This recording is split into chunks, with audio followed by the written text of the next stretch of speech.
Hello, beloved. Welcome to my channel today.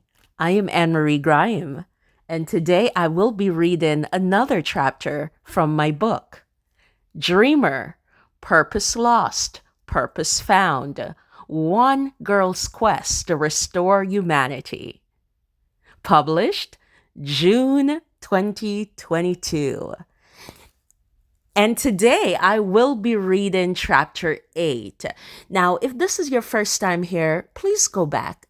I'm begging you, please go back and listen to the previous chapters. It will make so much more sense if you do that. The book will flow together in a perfect unison. Yeah, so thank you. So let us begin. Chapter 8. Dreamer encounters challenges in the Borderland. Dreamer encounters challenges in the Borderland. And if you have a copy of the book, I love this chapter. I love this chapter so much because the beginning of this chapter, there is like a little prison cell and it says Dreamer the Nothing. And there's a cell number and it's about to get really crazy in this chapter, really crazy. But we're going to see that it was all a part of God's plan for a setup for a greater comeback in this very chapter. Chapter 8. Dreamer encounters challenges in the Borderland. Atlantis of the Sea number 8 arrived on the borderland of the Sixth Sea on a gloomy, overcast Sunday afternoon, blaring a foghorn along the way. It was as though the world was crying for the girl. Each passenger proceeded to the processing center and paid their crossing fee, except Dreamer. The city chieftain became angry at this insubordination and threw her into a dungeon for a week. During this time, the girl was hungry, weak, and alone. The purpose giver was silent, and there was no one to encourage her. She was beaten, but not broken. Through it all, she kept her faith alive. Never once did Dreamer doubt in her heart that she would eventually arrive in the new world. After the week had passed, the authorities released her from the dungeon to allow her the opportunity to work off the debt. The girl found a job in an historic restaurant that served as a significant landmark. The owners, although well-to-do, gave no regard for their employees. They worked her poor fingers to the bone as if she were a slave, but she needed the silver, so she did not complain. Dreamer worked tirelessly, scrubbing floors and cooking for aristocrats who were visiting the borderland of the Sixth Sea. She worked 12 hours every day, 7 days a week. During those 12 hours, she was only given 2 15-minute breaks. That wasn't enough time to eat a proper meal. After only 1 month of working at the restaurant, Dreamer lost 20 pounds and her skin broke out with sores and blisters. The worst part of it all was that she started experiencing terrible stomach pain. The aristocrats would mock her. "Dreams aren't for people like you," shouted an Englishman. "Dreams are for the wealthy, the bold, and the beautiful," said the wife of an esteemed mercantile trader. One chilly night, as the girl prepared to close the restaurant, the owner's son strolled in, looking to get intimate with her.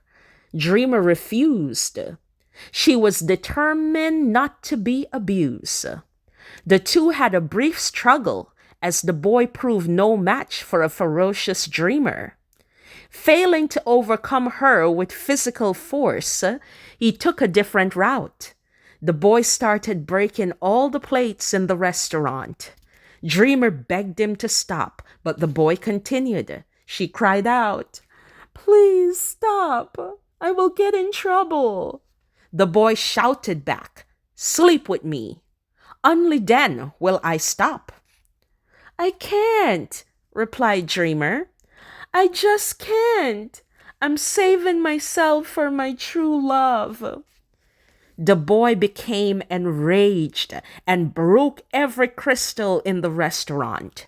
When he finished, he directed a nasty smirk towards Dreamer and then angrily ran to his father. When the father returned with the boy, he called Dreamer to him and berated her relentlessly. He called her a useless piece of scum and ordered that the girl be executed if she couldn't find the money to pay for all the damages. Of course, they both knew she was already broke. Dreamer whimpered and cowered to make herself small. During this time, she begged the boy to tell his father the truth, but he just would not do it. Finally, the guards arrived and took her to the dungeon. The morning came for Dreamer's execution in the town square. She was standing defiantly in the gallows. A formidable crowd gathered to witness the spectacle. Everyone was shouting, "Law and order! Law and order! Law and order!" Everyone except a beautiful woman who was elegantly dressed in pink. She walked up to the head chieftain and whispered in his ear.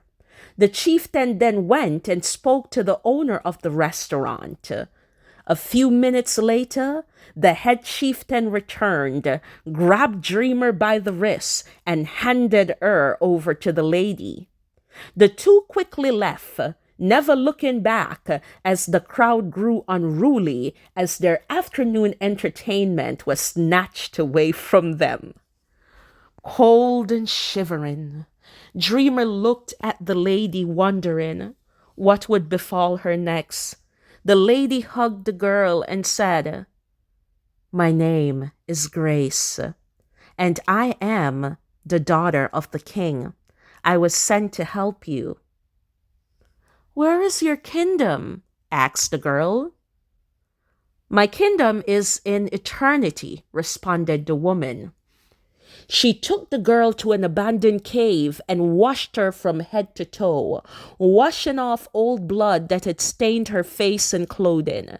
She spoke life into the girl's fragile heart as she anointed her with aromatic oils and dressed her in a colorful linen gown.